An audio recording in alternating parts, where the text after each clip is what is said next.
February 1930. Clyde Tombaugh, 24 years old and fresh off a farm in Kansas, patiently scans photographic plates at the Lowell Observatory. He finds a tiny speck that turns out to be a new planet called Pluto. But in the 75 years since then, our close-up views of Pluto and its giant moon Charon still only come from the artist's imagination. Every other planet has been visited by NASA spacecraft, and the post office has issued stamps to commemorate their close encounters. Of course, for Pluto, because there have been no mission to Pluto, the U.S. stamp says not yet explored. We aim to see a new stamp issued.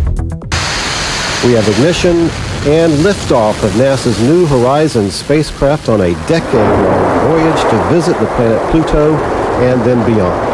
January 19th, 2006.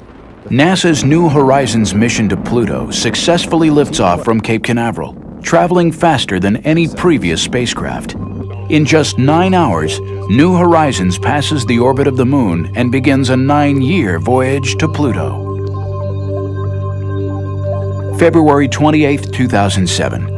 The spacecraft zooms past the giant planet Jupiter, getting a 9,000-mile-per-hour gravity assist and cutting 2 years off its journey. The spacecraft is outward bound from Jupiter, and we're on our way to Pluto. Congratulations. All right. The Jupiter flyby was a dress rehearsal for Pluto. We got the night show. Oh wow, look at that. Oh yeah. New Horizons science instruments return detailed images of Jupiter's clouds, moons, and rings. If all continues well, things look good for July 2015 and the Pluto flyby. In the past decade, humans have been making amazing discoveries in the outer solar system. The very first thing I did is grab my telephone and called up my wife, and I said, I found the 10th planet. But astronomers continue to debate the definition of a planet and how the new discoveries change our evolving picture of the solar system. So now, the New Horizons mission is perfectly poised to shed light on this question and revolutionize understanding of our cosmic neighborhood. It's the ultimate in discovery and exploration. We have no idea what the surface of Pluto looks like. So we could see craters, we could see geysers, we could see patches of frost. This is purely speculation. We have no idea what we're really going to see.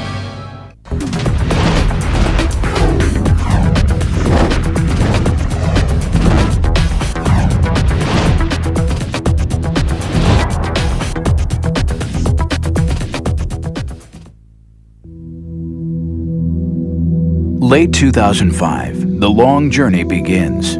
Cape Canaveral, Florida, NASA's Kennedy Space Center. In the Kennedy clean room, the New Horizons spacecraft takes its first short flights. It's just over 2 meters, about 7 feet from the tip of its high-gain antenna to where it joins the rocket, about the size of a grand piano. Fully loaded with fuel, it weighs 1,000 pounds. Not very large or heavy for a planned journey of almost 20 years. The main difficulty about going to Pluto is that it's so far away. The Earth is almost 100 million miles away from the Sun. Pluto is 30 times that far, 3 billion miles away. To get to Pluto in our lifetimes means it has to go very fast. Its average speed is more than 10 miles per second. And to do that, it had to be light. One of the unique things about New Horizons is that we built a very light spacecraft and bought a very large launch vehicle. And the combination is ferocious. It gives us a very high flyout speed because we have a very long way to go. Sprinting away from Earth on launch day, New Horizons crossed the orbit of the Moon in just 9 hours. Apollo took 3 days. The spacecraft reached Jupiter in 13 months. Galileo took 6 years. But even traveling more than 50,000 miles per hour, it will still be 2015 before New Horizons reaches Pluto and Charon. So it's not that we're dawdling, we have a long way to go. Why send a spacecraft on such a long and difficult journey into such a challenging environment? For the science team, it's a voyage back in time to see, close up, evidence of how solar systems form from clouds of gas and dust, and how Earth and all the planets were born. We're going to learn about how planets are built. Because what Pluto is a planetary embryo, an object that's partially formed as a large planet, a stage in planetary formation that the Earth went through, that Mars went through, that all the larger planets had to pass through this size scale. But here we see an object that didn't get any further in the case of Pluto. The National Academy of Sciences rated this mission to Pluto and beyond the most important planetary mission of the decade. That's because New Horizons could rewrite everything we know about the planets of our solar system. And if you think about the solar system, the so-called terrestrial planets, they're rocky objects in the inner solar system, Mercury, Venus, Earth, and Mars, have a lot of similarities. Then you step out a little bit further and you get into what are called the gas giant planets. These are huge objects which are dominated by large amounts of molecular hydrogen and helium gas. And that's Jupiter, Saturn, Uranus, and Neptune. And that was it. We sort of stopped there. And then there was the little misfit Pluto at the outer edge of the solar system. Poor little Pluto, all on its own. Then in the 1990s came a series of discoveries that changed everything. Researchers found more and more icy objects in a massive region of the outer solar system known as the Kuiper Belt. And once we discovered the Kuiper Belt, everything sort of fell into place. The understanding that, in fact, Pluto and Charon are members of this other class of objects called the ice dwarfs. And in fact, we think that these ice dwarfs are the most populous class of planetary body in our entire solar system. That tells us, from that respect, Pluto's not special. It's got lots of company out there. Ice dwarfs aren't just far out there. In the early days, 4 billion years ago, they may have had a role in shaping Earth and bringing our planet the materials of which we're made. The collisions within the Kuiper Belt produce the short period comets, which then fall in towards the sun and bombard the Earth, sometimes bringing some of that raw material from which life formed and some of the water that's on the surface of the Earth. This information about the Earth's birth isn't available anywhere else. So the key part of that big puzzle of how the solar system formed will come from looking at Pluto, understanding its nature, what it will imply about its formation, how it came to be, and everything about it.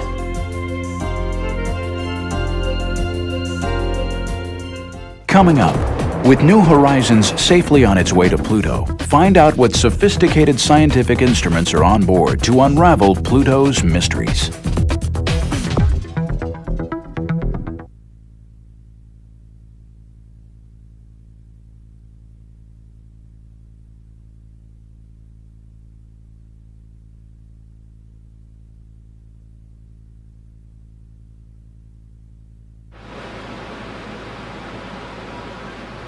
For this first ever trip to Pluto, the science team wants to find out the basics. What do Pluto and Charon look like? What are they made of, and what kind of atmosphere exists? Their hunch is that all these questions are connected. With Pluto, if you want to understand the atmosphere, you have to understand the surface. If you want to understand the surface composition, you have to understand the geology. If you want to understand the geology, you've got to understand the atmosphere. It's all tied together, and so we have instruments to study every aspect of Pluto. The 7 science instruments on board New Horizons are ingeniously designed. They're small and weigh very little. On average, each uses no more power than a household nightlight, and they're intended to work together seamlessly. We picked names for most of our instruments. We have Rex and Alice and Ralph, and it's just a happy family. The black and white telephoto camera called Lori will be used for navigation in the months before closest approach and to study Pluto's surface. This big barrel is a telescope called LORI, the Long Range Reconnaissance Imager. It's our biggest, most powerful camera in terms of resolution power. The cameras are key.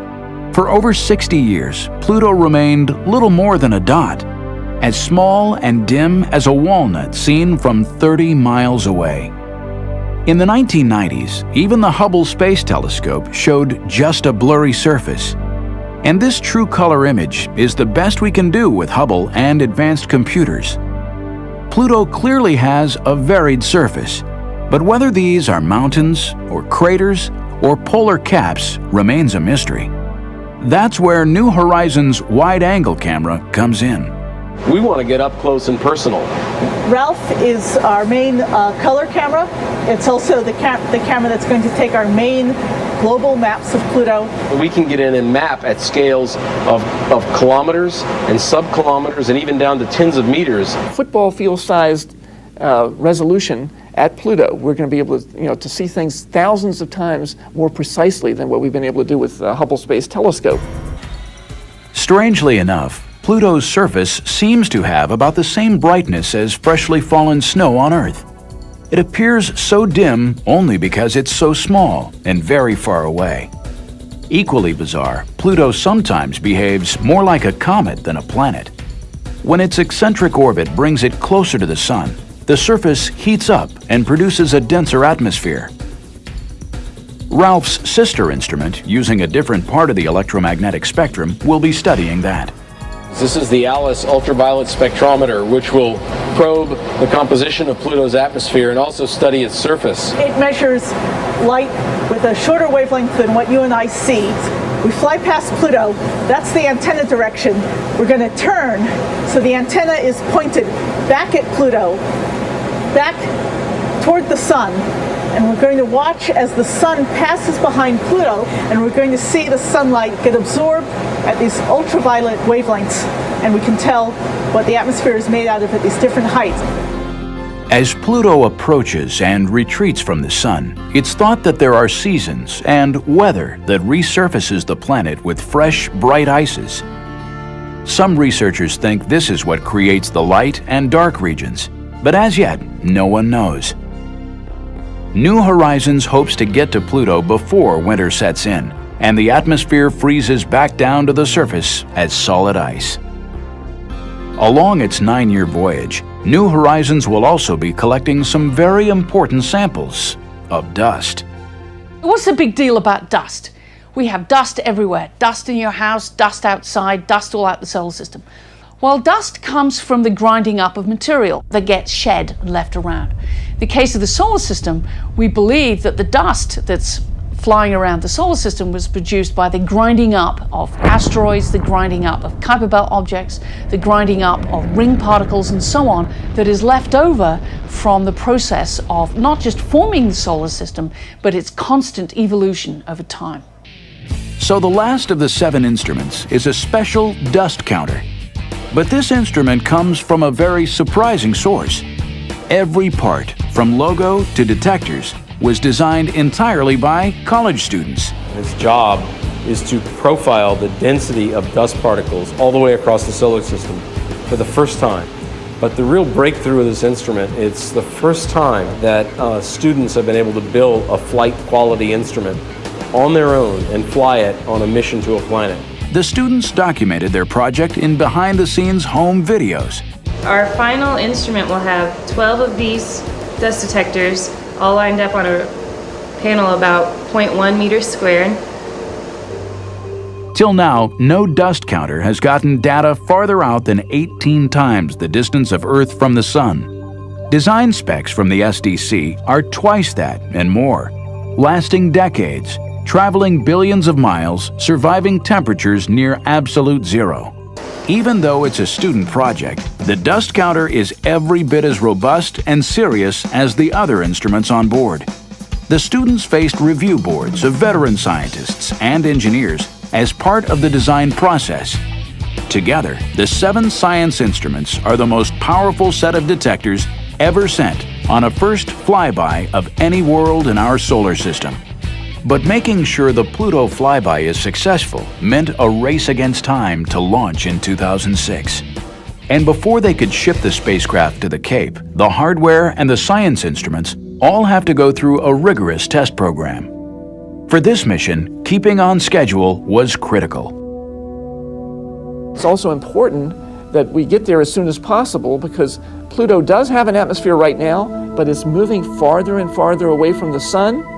And at some point that atmosphere is going to freeze out.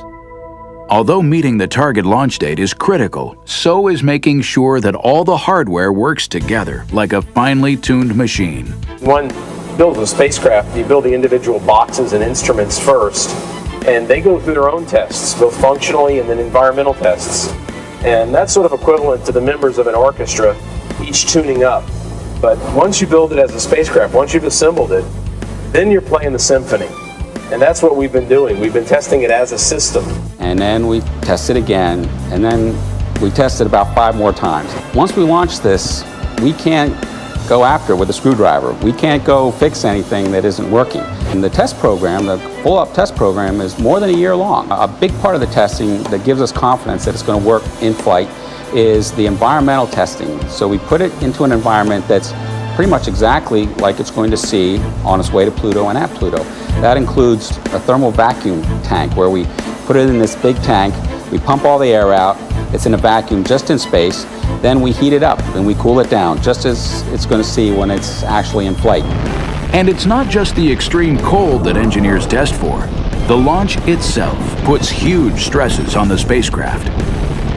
These rockets, they're gigantic. They shake a lot. If you've ever seen a paint shaker at a hardware store where it mixes the colors into the paint, that's exactly what the spacecraft is going to go through during launch.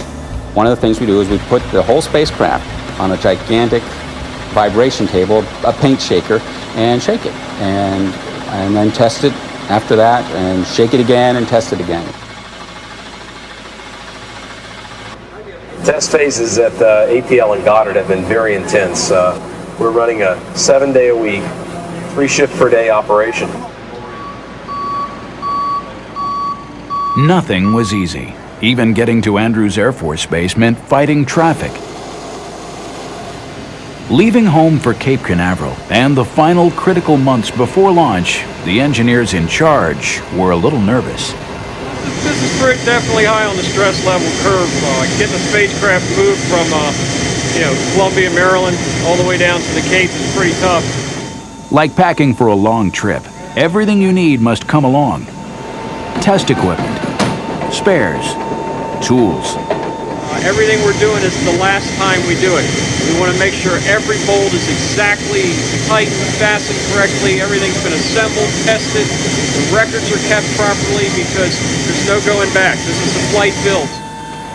Saturday, December 17th, 2005. Spacecraft and third stage, in its closed-up fairing, like a giant fragile egg, are placed on top of a huge transporter. With 9 axles and 81 wheels, it's able to raise and lower itself to roll over bumps and up and down slopes without tilting the cargo. Working round the clock, they arrive at Pad 41 before dawn.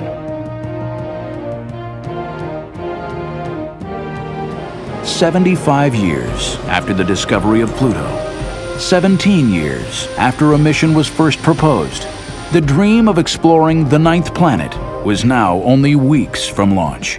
For most people on the project, in a sense, this is the end because it will be built and launched and on its way. But for the science team and the operations team, this is the beginning. This is where we begin the journey. Like a ship, we launch it.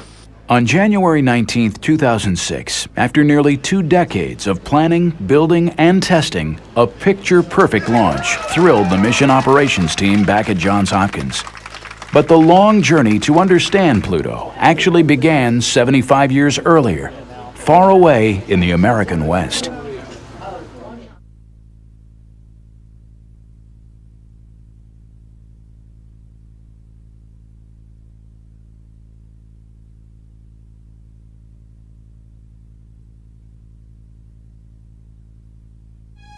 The story of Pluto's discovery begins here, Flagstaff, Arizona, the Lowell Observatory. Named for its founder, Percival Lowell, a rich Bostonian who was fascinated first by the possibility of water and life on Mars, and then by the search for Planet X, an undiscovered world out beyond Neptune. Pluto was discovered here, and the observatory remains a center of Pluto research today. Astronomer Mark Bowie personifies the ingenuity and persistence it takes to study Pluto. Part of why I like Pluto so much, because it's a cold, icy place. Bowie's role on New Horizons is to help find targets far out in the Kuiper Belt, where the spacecraft will travel after it has flown by Pluto and Charon. This homegrown instrument, named Mimir after a Norse god of wisdom, will be placed on ground-based telescopes to study ices on Pluto's surface before the spacecraft gets there. For 2 decades, Bowie and colleagues have used the best instruments available to map the planet. In the mid-90s, he and Alan Stern collaborated in using the Hubble Space Telescope to make the first direct images of Pluto's surface. Hubble has revealed the first glimpse of Pluto for the first time, and it's exciting to Mark and I and to our whole scientific team to be able to see this object that no humans really could glimpse as a real planet, as a real object in the solar system previously. In 2002, astronauts placed the new Advanced Camera for Surveys on board Hubble, and Bowie now had data for a new map. I think this map is probably the best map we're going to get prior to the spacecraft getting there. Pluto clearly has dramatically varied geology, though the images are still mysterious. But what a transformation from the dot of light that was Clyde Tombaugh's first sight of Pluto 3/4 of a century earlier. 75 years to the exact day and time, Observatory Director Robert Millis shows us how the discovery was made. 75 years ago, Clyde Tombaugh sat at this machine and became the first person to ever see the planet Pluto. The machine is called a blink comparator.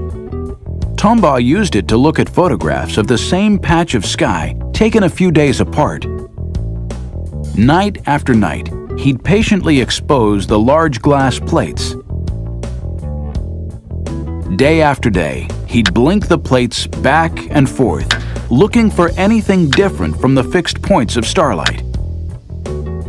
Decades later, Tombaugh still recalled just how uncomfortable and challenging the search for Planet X turned out to be. You get cold, you get numb.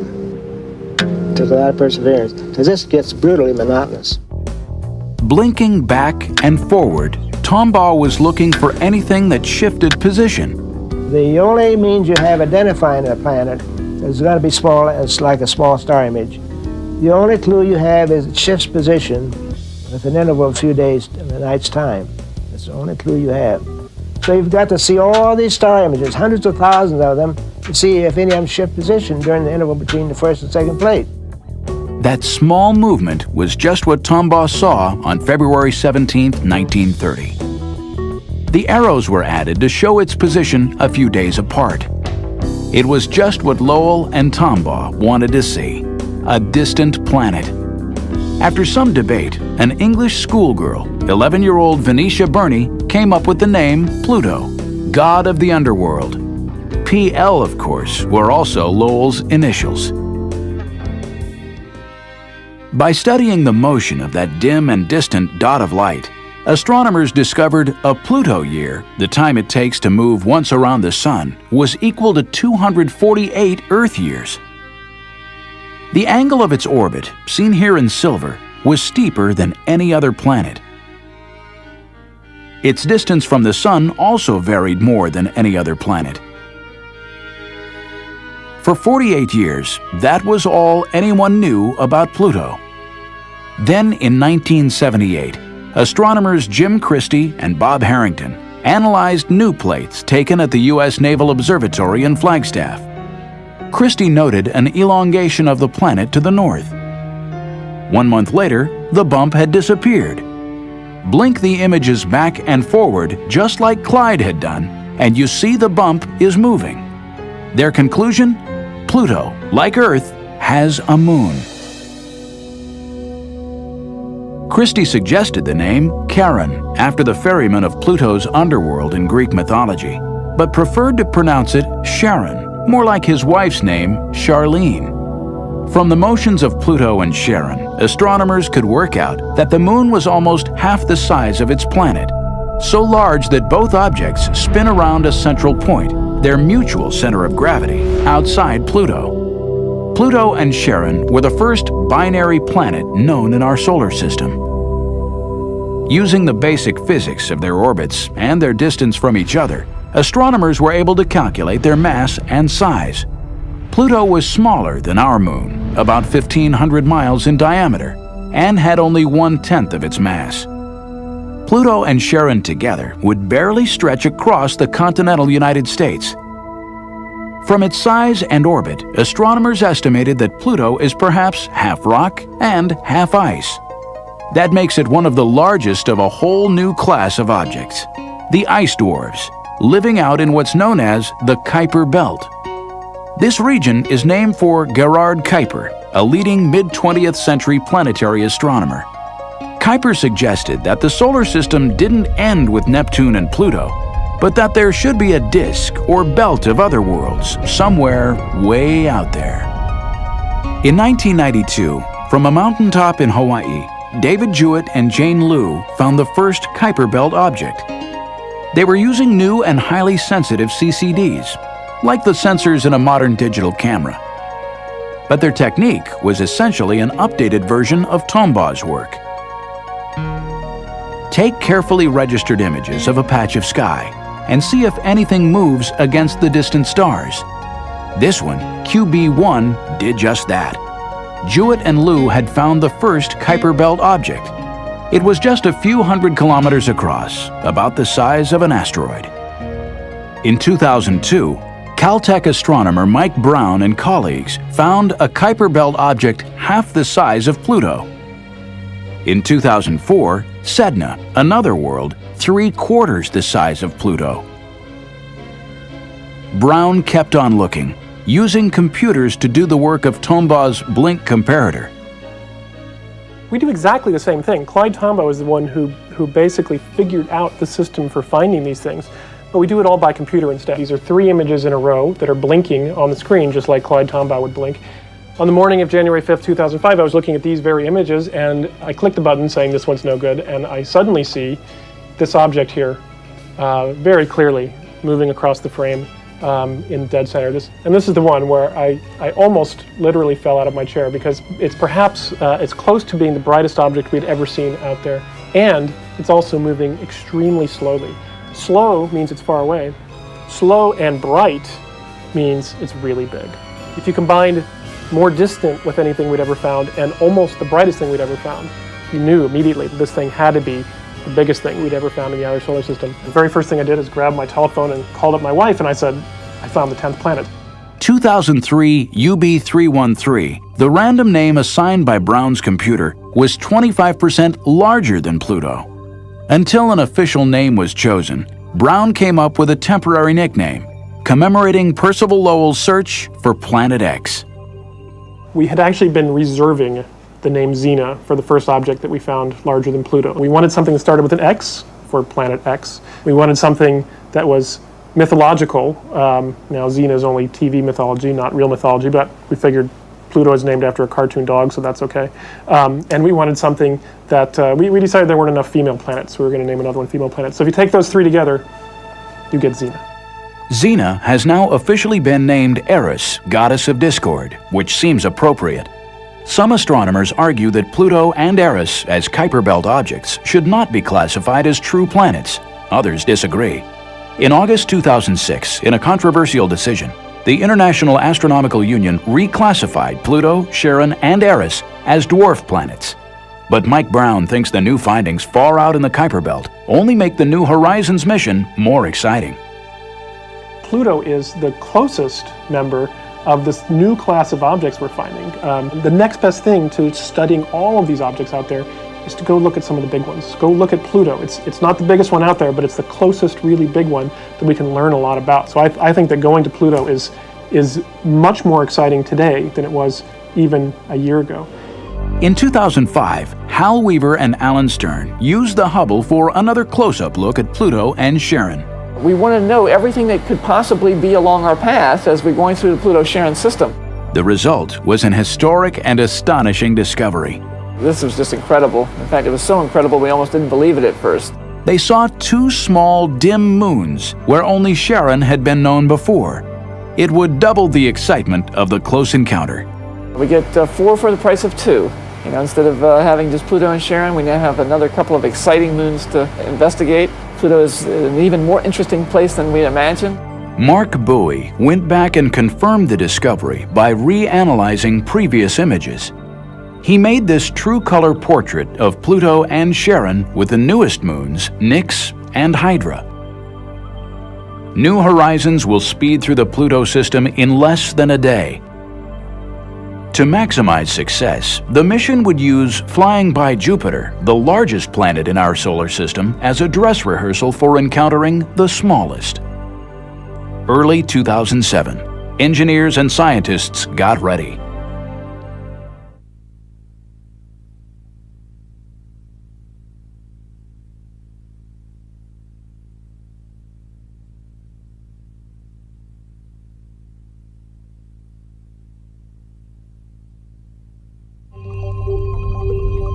Unlike missions that go into orbit around their target planet, New Horizons is traveling so fast there's no practical way to slow down.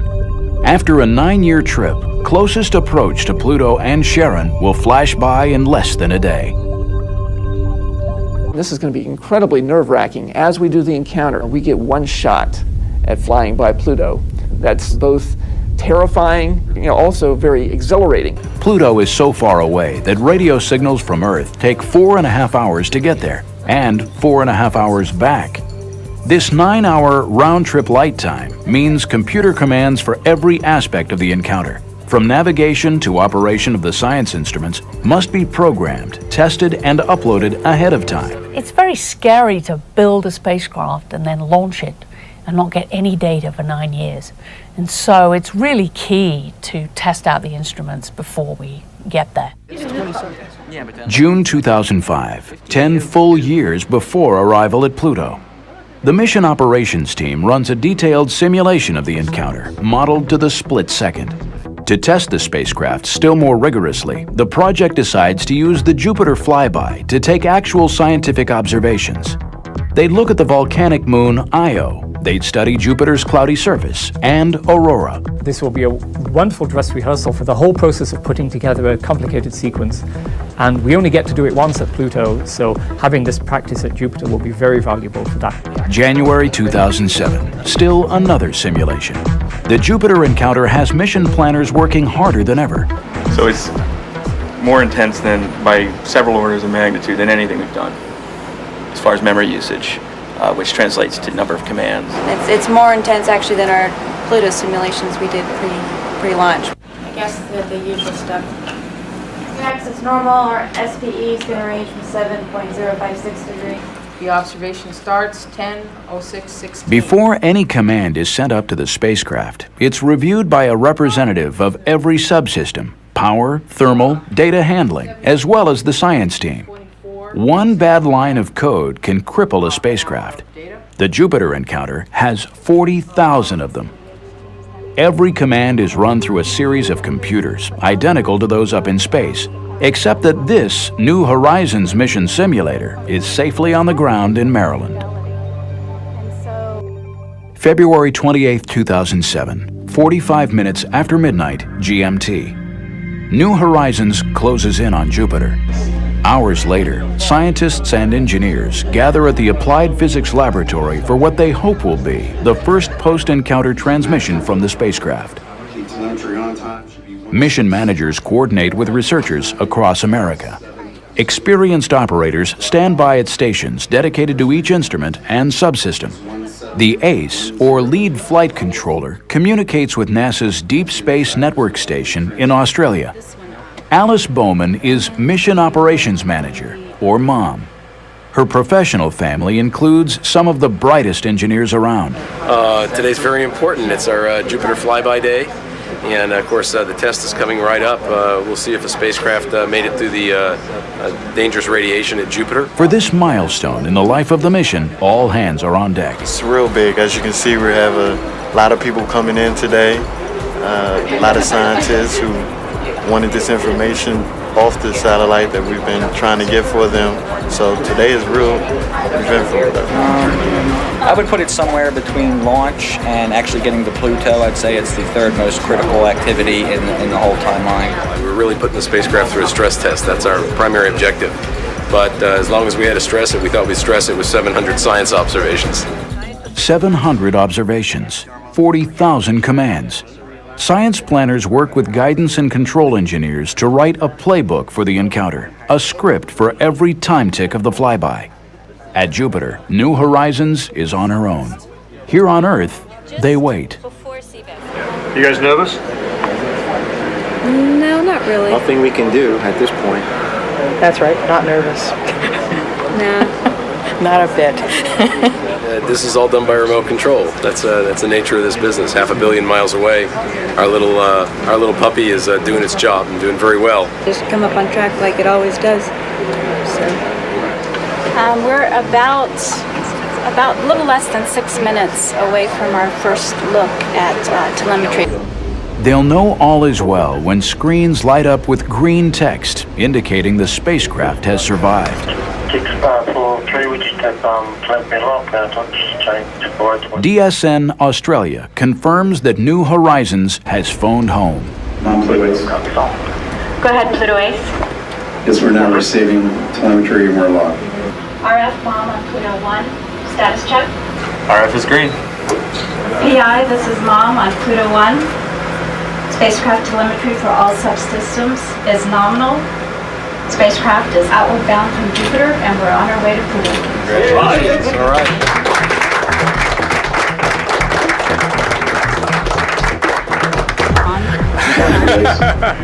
Oh, relieved. We expected everything to go well, but it's good to know that it really did. Now we still have to wait for the data to come down, see what's happening with the radiation levels on our instruments, and waiting for that really good picture of Io that we should be getting in a couple of hours. Good, everything's looking really good at this point. The station's cooperating, no problems with the station, the spacecraft's in a good state, all's well. Jupiter's not our ultimate destination. It's very nice, that we can actually get a lot of great scientific data for free, basically. We get that gravity boost, the most important thing, but after that, just getting that extra science and the extra practice for doing an encounter, which are really hairy. These encounter situations where it's all or nothing. You fly by and you don't return. We have to make sure everything works perfectly, so we're going to learn some lessons from this experience, apply them to the Pluto encounter, and hopefully make for, an even better Pluto encounter. The engineers could tell right away that all spacecraft systems were nominal, but the scientists wanted to see the very first pictures of Io. They'd gotten used to fancy computer graphics depicting an imaginary trajectory and volcanic plumes. But the actual images just in from Jupiter would determine scientific success or failure.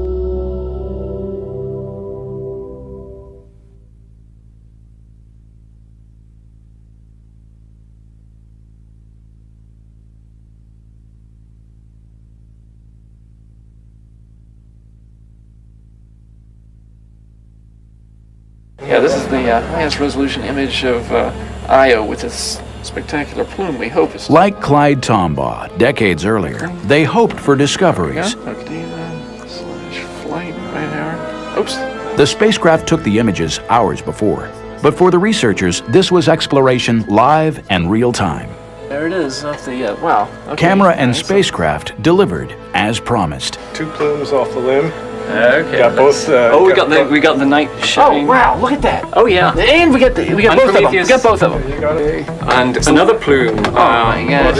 Rising into sunlight. That's right, yeah. The first raw images might be fuzzy, but now they knew their aim was true. Computers would be able to clean them up and begin to update the textbooks. Yeah. Hal and John rushed next door to let the full science team see how their spacecraft was performing. The second plume has a different shape. Researchers called out requests to adjust brightness and contrast to reveal details hidden in the pictures.